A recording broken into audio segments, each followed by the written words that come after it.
Shalom sobat semua. Saya mau mengajak kita melihat suatu pembelajaran nilai kerajaan dari kisah Yusuf anak Yakub Israel yang kita bisa pelajari bersama-sama. Kita lihat dari Kejadian 50 ayat 20, firman Tuhan berkata demikian. Memang kamu telah meraka-rakakan yang jahat terhadap aku, tetapi Allah telah meraka-rakakannya untuk kebaikan dengan maksud melakukan seperti yang terjadi sekarang ini, yaitu memelihara hidup suatu bangsa yang besar. Ini adalah perkataan Yusuf ya kepada saudara-saudaranya.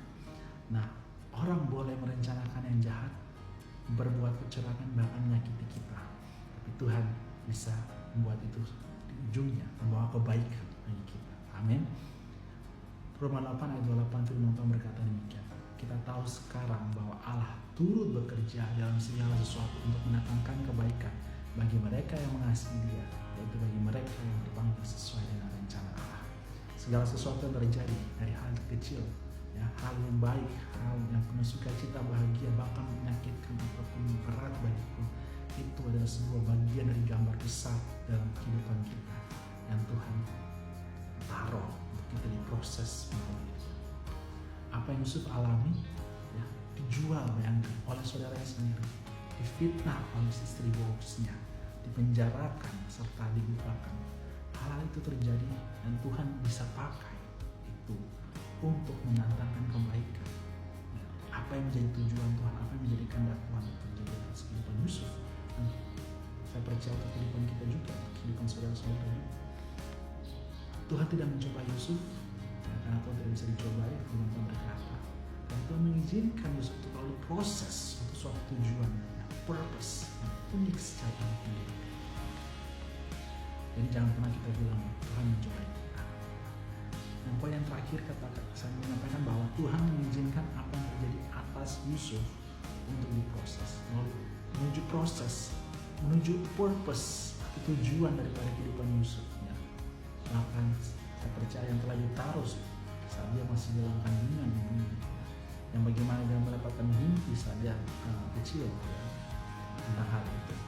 Dan dalam Yakobus 1 ayat 2-4 firman Tuhan berkata demikian.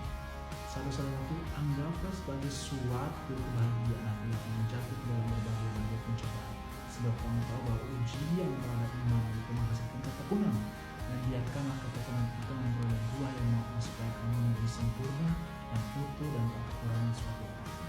Kata sempurna di sini adalah telos, yaitu menjadi utuh, bertumbuh menjadi dewasa.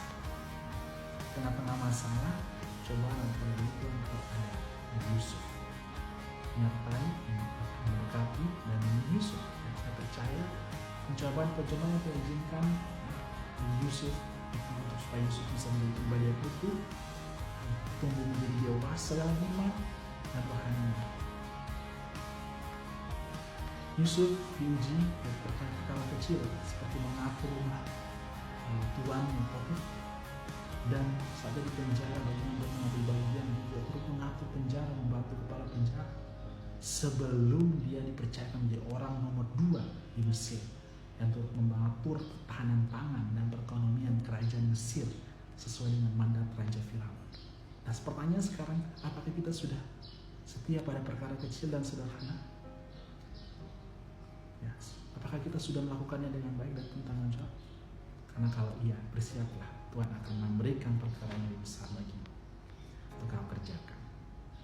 Yusuf adalah pribadi yang sudah selesai dengan dirinya, memiliki integritas, mengatur inventaris keuangan, tidak korupsi, tidak kompromi dengan dosa perzinahan, dan mengampuni orang yang menyakitinya. Ini adalah nilai-nilai yang sangat kerajaan yang bisa kita petik dari kehidupan Yusuf. Bagaimana dia tidak membalas dengan kejahatan apa yang dia terima dari perlakuan saudaranya, tidak mengasihi dan mengampuni.